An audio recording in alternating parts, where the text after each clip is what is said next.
You're tuning into Black and White Sports on YouTube. The no-holds-barred truth on sports.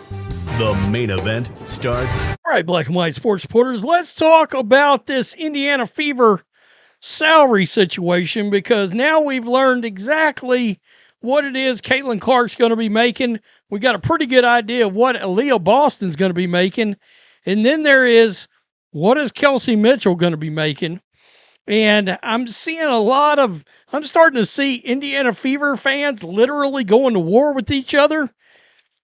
And I guess this is going to happen because I am seeing a narrative that people believe that Kelsey and Aaliyah Boston and Caitlin and Lexi and Sophie, that this team is going to be able to remain intact.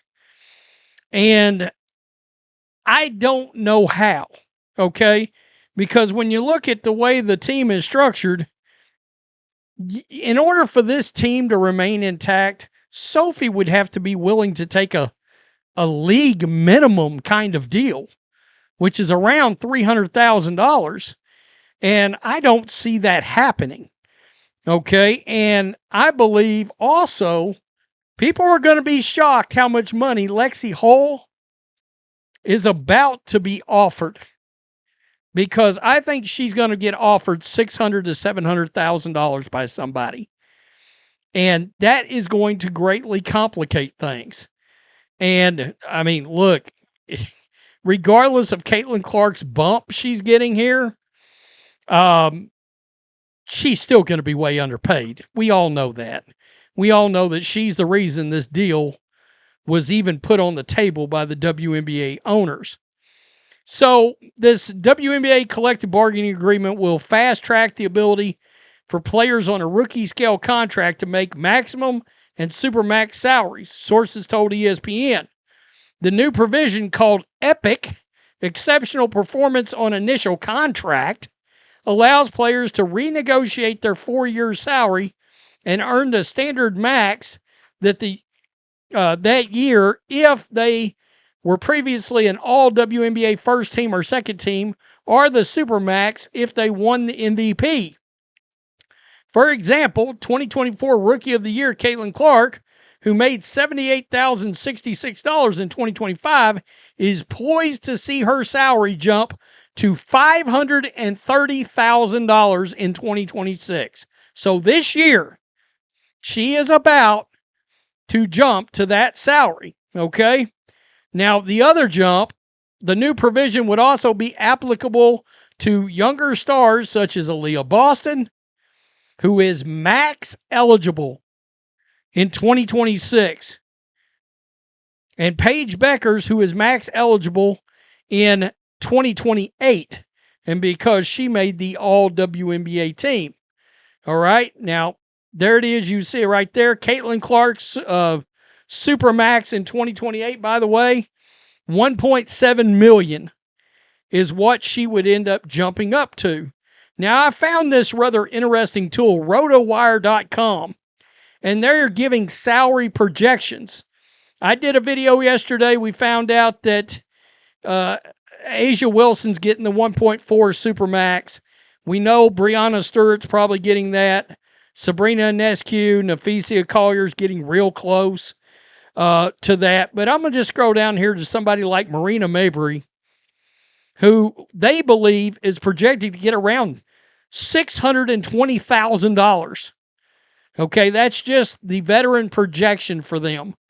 I think that's actually a little under what she could end up getting, to be honest. But then we come over to the sporting news and scroll down here because, and I saw the number somewhere where Boston is going to jump to, I believe it's around $1.1 million for what she would end up actually jumping to.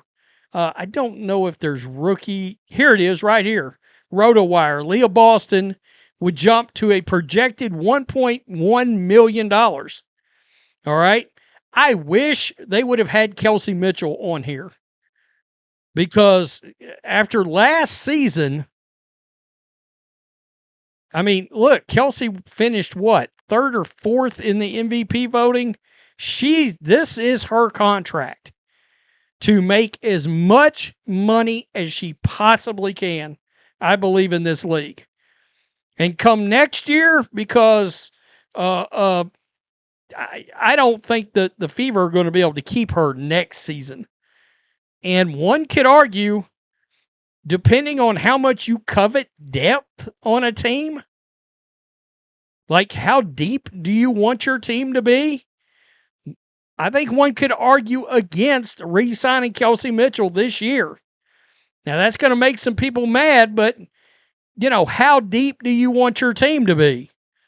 Kelsey Mitchell, pending free agent who holds the Fever's single-season points game record, is eligible to sign a Supermax worth $1.4 million per year after she made the All-WNBA first team in 2025.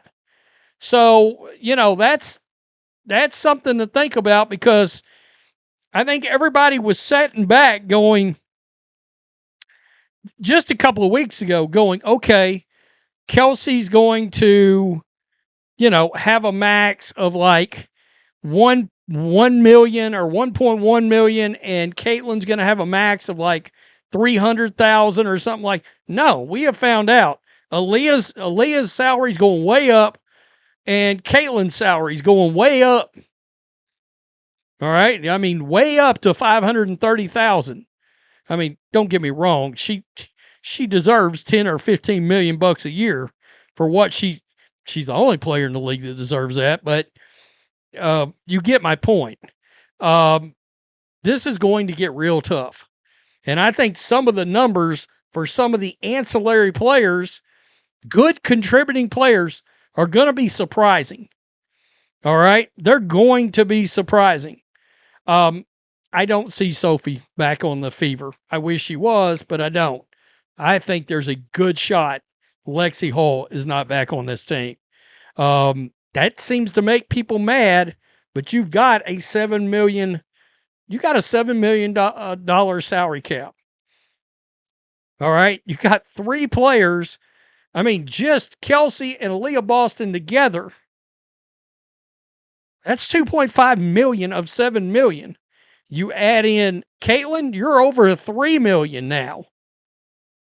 You've got to get 7 to 8 more players with $4 million bucks. That's just the facts. So, again, minimum salaries now, $300,000. That's so right there. You get my point. We don't know what kind of wiggle room this thing's going to end up having, but it's going to be interesting. And that's why I say you got to weigh the decision with Kelsey, because her contract is 2 solid players. That's how you got to look at 2 $700,000 a year players. That's what her one contract is. Okay, how big a hit are you going to take on defense? Yada yada yada. If you re-sign her, it's all things that front offices have to think about now. And a lot of this has to do with another team swooping in. What if the Fever offer her 1.1 million and somebody else swoops in and is like, we want to do something bigger than that? Tell me what you think. Peace. I'm out. Till next time. Thanks for watching the show. Be sure to like, comment, and subscribe. Be sure to tune in next time on Black and White Sports.